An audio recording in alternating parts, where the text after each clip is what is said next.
saat ini kami berada di hutan pinus Samparona. Lokasinya itu di Kai Sabu Baru. Suasana di sini sejuk, indah, pokoknya mantap lah.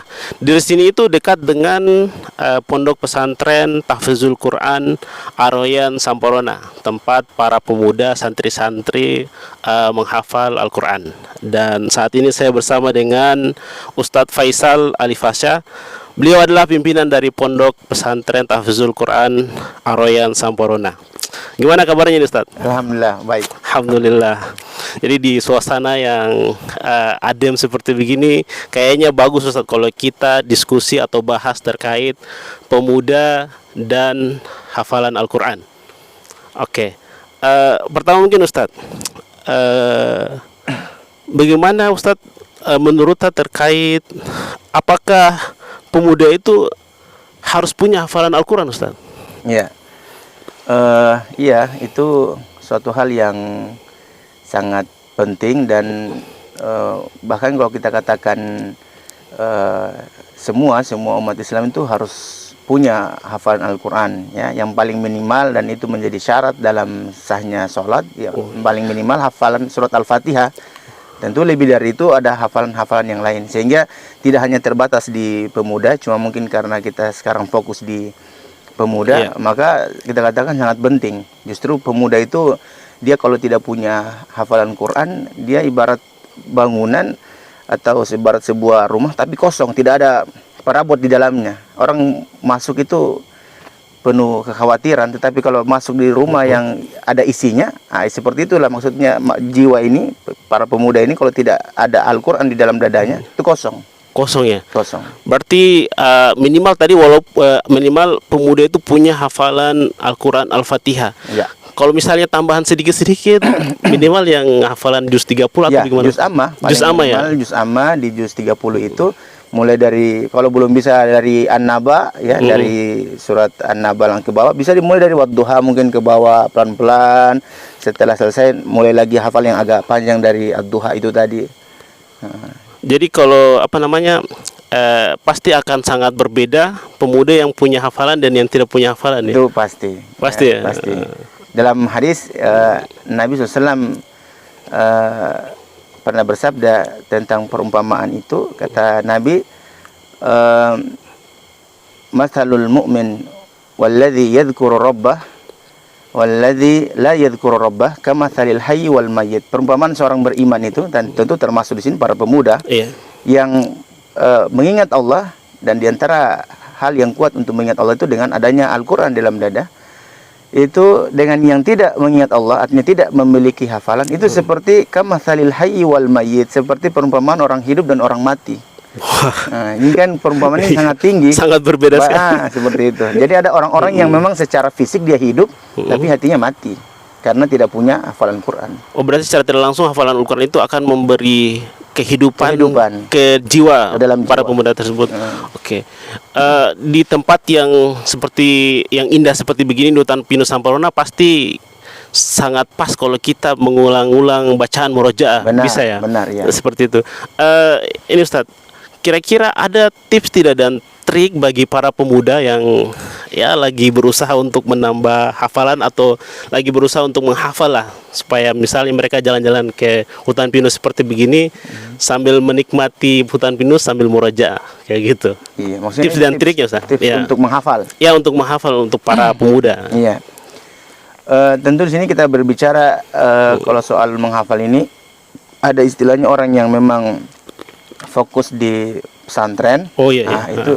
Tapi mungkin yang antum tanyakan ini, yang ibaratnya mereka mungkin sambil bekerja, atau ada aktivitas lain, tidak mondok, ya.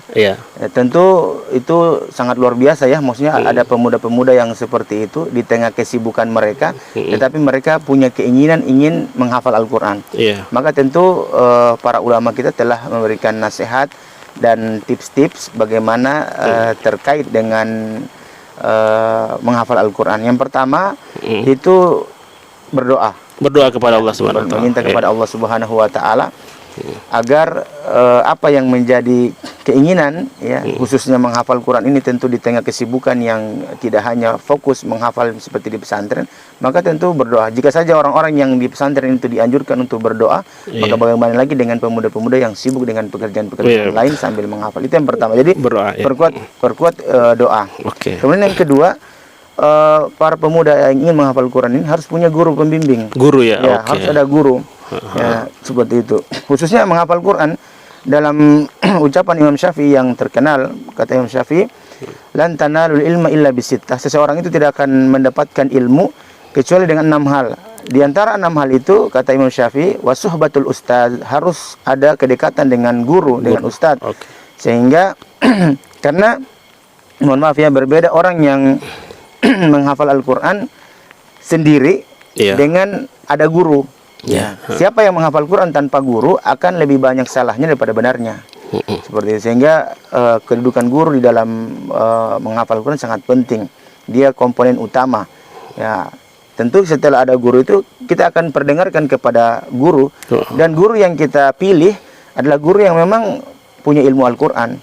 Ya, menghafal Al-Quran. Karena kalau guru juga sekedar dia bisa bagus tajwid, bagus bacaan Qurannya, tapi kalau dia belum pernah menghafal Quran, itu nanti ada di bagian-bagian ayat tertentu ada kekeliruan yang guru itu tidak teliti, sehingga itu dilewati dan menjadi hafalan, sehingga menjadi kesalahan abadi. Seperti itu. Kemudian yang berikutnya itu tentu terkait teknis, bagaimana cara ya. Kalau cara tentu seperti yang antum katakan tadi, ada misalkan suasana atau waktu ya. Waktu itu mesti dipilih, karena berbeda itu orang yang menghafal di suasana yang bising dengan suasana yang tenang. Karenanya dalam Al-Quran itu dikatakan bahwasanya inna Qur'an al-fajri kana mashhuda. Nah, ini dalil diantara dalil yang menunjukkan bahwasanya baca Al-Quran itu, khususnya menghafal ini, bagusnya di waktu-waktu fajar. Utamanya sebelum masuk waktu subuh itu kita betul-betul, karena di saat itu bisa dibilang sangat tenang ya, udaranya begitu segar ya, sehingga kita yang ingin menghafal insya Allah itu lebih cepat, lebih mudah. Nah, kemudian juga selain suasana itu kesiapan diri ya. Jangan kita hanya sekedar, mohon maaf, misalkan cuma sekedar berwudu, kalau perlu kita mandi ya. Seperti itu, seperti dikisahkan itu ketika para ulama dahulu mencari Lailatul Qadar itu, mereka bukan cuma sekedar berwudu, tapi mereka mandi, karena mereka ini mau mencari sesuatu yang besar. Sama juga dengan ini, dengan menghafal Al-Quran. Menghafal Al-Quran ini bukan perkara remeh-temeh, bukan kecil, ini perkara yang besar. Sehingga untuk meraihnya kita juga butuh kesiapan yang mantap. Sehingga dengan mandi itu, karena berbeda itu, berwudu dengan mandi, semua jasad ini terguyur oleh air, itu istilahnya pikiran kita menjadi lebih terbuka, fresh ya. Itu jadi tadi tempat, suasananya, kemudian diri. Nah, setelah itu dalam hal menghafal itu diantara nasihat para ulama, kita milih mushaf atau Al-Quran itu jangan ganti-ganti. Oh, berarti mushaf yang kita menghafal itu terus yang terus. Jangan kita, karena tingkatan menghafal yang paling kuat nanti ketika dia sudah menghafal, itu dia bisa hayalkan mushaf yang dia hafal. Betul. Ya, tapi kalau dia sedikit satu ganti pakai Quran yang ada res, nanti dia pakai lagi Quran yang tidak ada resnya yang besar, nanti pakai lagi Quran yang sangat kecil.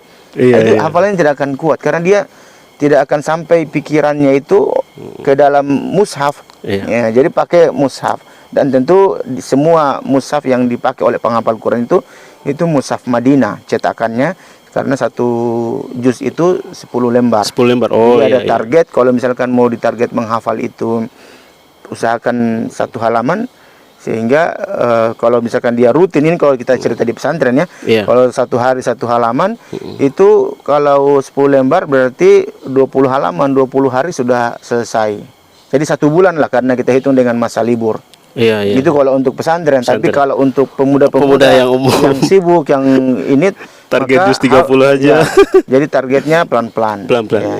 Kemudian yang paling penting ketika sudah mulai menghafal itu adalah bagaimana kita punya trik dalam menghafal. Dan alhamdulillah sekarang itu Saya lihat di toko-toko Al-Quran itu sudah banyak sekali Al-Quran yang diberikan kemudahan dengan diwarnai, dengan dibagi per satu halaman itu dibagi kadang sampai 4 Iya, 4 bagian. bagian. Ya, betul. Sehingga para penghafal Quran itu mereka ketika ingin menghafal bisa lewat warna-warna di Al-Quran itu untuk targetnya. Jadi intinya sebenarnya kalau menghafal itu tikror. Tikror itu pengulangan yang banyak. Misalkan dari warna pertama itu sekitar 4 baris misalkan, itu kita baca saja dulu. Baca, jangan menghafal, baca dengan tartil. Dan dengan suara yang lantang. Jangan kita mengaji itu suara kecil. Berarti kita mau menghafal ayat ini, kita baca dulu dengan kasih keluar suara begitu? Iya, bukan belum menghafal ini. Belum menghafal ya, baca saja dulu. Mungkin sekitar 10 kali baca, ulang. Habis itu tinggalkan part pertama itu, kita pindah yang kedua juga begitu baca 10 kali. Setelah selesai semuanya, kita baca dari awal sampai baris ke-15 itu 10 kali juga. 10 kali juga. Kalau kita punya waktu setelah selesai semuanya, maka kita bisa langsung menghafal. Kalau kita punya waktu, kita langsung mulai menghafal. Tapi kalau kita tidak punya waktu, jangan langsung menghafal. Yang penting tadi yang kita sudah baca itu sudah selesai untuk membaca. Nanti di waktu berikutnya yang kita tentu siapkan waktu juga, baru kita kemudian menghafal. Menghafal itu insya Allah sudah lebih mudah dibanding ketika kita langsung mencoba menghafal. Biasa ibaratkan seperti biasa ada orang-orang yang suka baca Yasin. Itu kan baca Yasin itu kenapa bisa sampai orang sudah hafal? Padahal dia baca satu kali 1 pekan. Iya, betul. Karena tadi mereka bacanya keras, kemudian dibacanya diulang-ulang terus. Apalagi yang ini kita mengulangnya bisa-bisa satu hari itu beberapa kali. Satu halaman, karena Yasin itu kan berhalaman-halaman. Seperti itu. Berarti saya coba simpulkan, karena anak muda itu sukanya yang ini, yang pendek-pendek. Jadi pertama itu kalau kita mau menghafal Al-Quran, misalnya kita mau hafal yang juz 30, pertama kita berdoa kepada Allah, kemudian yang kedua kita persiapkan diri, kemudian yang penting tadi kata Ustaz, kita pelajari, kita perbaiki kembali, kita punya tajwid ke guru. Nah, setelah kita perbaiki tajwidnya kita kepada guru, setelah itu kita bisa mulai menghafal, dan sebaiknya hafalan itu juga disetorkan kepada guru. Ya, benar. Jadi sebelum kita baca tadi itu kita sudah baca di depan guru. Dan guru itu ketika koreksi dia pegang Quran kita dengan pensil, bukan bolpen ya, pensil. Nanti di bagian mana kita salah itu ditandai pakai pensil. Sehingga ketika kita sudah baca depan guru dan sudah benar, dan kita sudah tinggalkan guru ini, kita baca, kita lihat ini pensil ini tanda guru, saya tidak boleh salah lagi di sini. Betul. Harus dikasih tanda. Jadi para pemuda kalau menghafal Al-Quran kepada guru itu lebih baik. Ustaz. Kan kita sekarang pimpinan pondok pesantren Tahfizul Quran Ar-Rayyan Sampurna, di situ banyak santri yang menghafal. Otomatis kan selain menghafal saja pasti mereka punya kegiatan ekstrakurikuler yang lain kan? Itu apa saja Ustadz yang untuk di pondok yang kegiatan-kegiatan ekstrakurikulernya? Kalau di pesantren kegiatan ekstrakurikuler itu lebih kepada olahraga. Ya. Saat ini olahraga apa? Yang biasa mereka main itu futsal. Mereka juga main tenis meja. Mantap. Tenis meja. Juga bulu tangkis. Cuma bulu tangkis sementara kita buatkan ini. Berarti ada ini ya? Ada memang saat ini bangunan yang ingin dibangun, yang istilahnya lagi dicarikan dananya untuk membantu kegiatan ekstrakurikuler dari santri ini. Apa itu Ustaz yang lagi sementara di itu gedung olahraga indoor untuk gedung olahraga indoor bulu tangkis tadi. Main bulu tangkis ini kan kalau main di tempat terbuka angin. Betul. Itu yang sementara kita cari donasi, galang dana untuk yang sementara kita cari ini itu untuk dinding bata merah. Itu targetnya berapa itu Ustaz? Targetnya 33.000 biji. Lumayan, berarti banyak. Besar ruangannya. Besar. Ukuran lokasinya yang kita siapkan itu 9 kali lebarnya 9 meter, panjangnya 20 meter. Itu sudah termasuk nanti di dalam bisa main tenis meja sama bulu tangkis. Berarti indoor ada atapnya dan sebagainya. Itu target donasinya, rencana terbangunnya itu kapan? Maksudnya ada target? Kita tidak ada target. Tapi kita membuka seluas-luasnya kesempatan ini, dan kalau sudah terpenuhi maka pelan-pelan kita langsung kerjakan. Misalkan ada batu itu batanya sudah terkumpul, naik, nanti sudah jadi semua dindingnya apa untuk atap, kita coba galang dana donasi Oke. lagi. Berarti ada memang nomor rekening yang mau di ini ya untuk kalau yang misalnya ada teman-teman yang mau donasi, berarti bisa nanti ada nomor rekening yang Ada, gitu. nomor Oke, rekening berarti nanti ada. saya kasih masuk ya. Siap, siap. Oke. Terakhir mungkin Ustadz, ada mungkin tips atau bukan tips sih, motivasi atau saran kepada para pemuda terkait dengan hafalan Al-Qur'an ini Ustadz. Iya. Untuk para pemuda ya dimanapun berada, sekali lagi seperti yang kita sampaikan bahwa seorang pemuda itu harus memiliki hafalan Al-Qur'an, ya. Dan kalau saya memberikan perumpamaan kepada para pemuda itu, mereka seperti singa. Jadi pemuda itu di dalam fase tumbuhnya manusia ini, ya, sampai nanti ketika mereka istilahnya jadi ajuz itu sangat lemah, sudah tua. Di fase kepemudaan itu diumpamakan oleh para ulama itu seperti singa. Dan menjadi luar biasa ketika pemuda ini memiliki ilmu agama yang dimulai dengan Al-Quran, hafalan Al-Quran ini, itu bukan lagi seperti singa, tapi mereka mengibaratkan seperti singa yang memiliki sayap. Nah, yang kita tahu kan hanya burung yang memiliki sayap, dia bisa terbang. Tapi bayangkan bagaimana perumpamaan itu kalau misalkan singa-singa di hutan itu punya sayap, bukan hanya lagi menjadi raja hutan mungkin, tapi sudah menjadi raja angkasa karena dia bisa terbang singa-singa. Nah, begitulah perumpamaan pemuda. Maka para pemuda sekali lagi di tengah-tengah kesibukan Anda dalam beraktivitas, jangan lupa kembali kepada Al-Quran. Karena sesungguhnya Al-Quran inilah yang akan kemudian menjadikan pemuda itu betul-betul punya kedekatan diri kepada Allah Subhanahu wa taala. Dan ketika para pemuda ini sudah dekat dengan Allah Subhanahu wa taala, maka inilah yang dipuji oleh Nabi SAW dalam sebuah hadis. Kata Nabi, sab'atun yudhilluhumullahu fi dhilli yauma la dhilla illa dhilluh.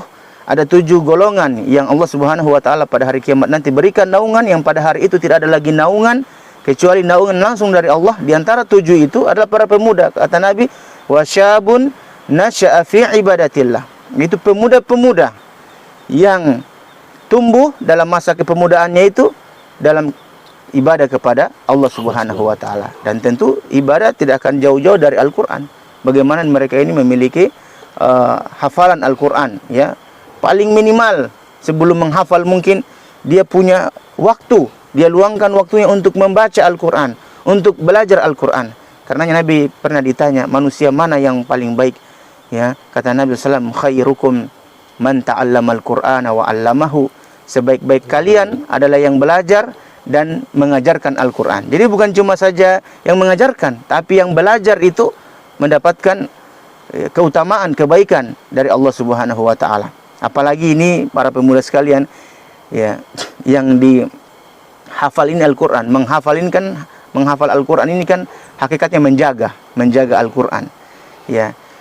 Bisa dibayangkan ya para pemuda sekalian, kalau misalkan ada orang yang berikan kita amanah, dia hendak misalkan berangkat ke luar negeri, dia minta kita jaga rumahnya, dia mau pergi beberapa bulan misalkan, dan kita betul-betul menjaga rumahnya, jaga dengan baik, amanah kita jalankan.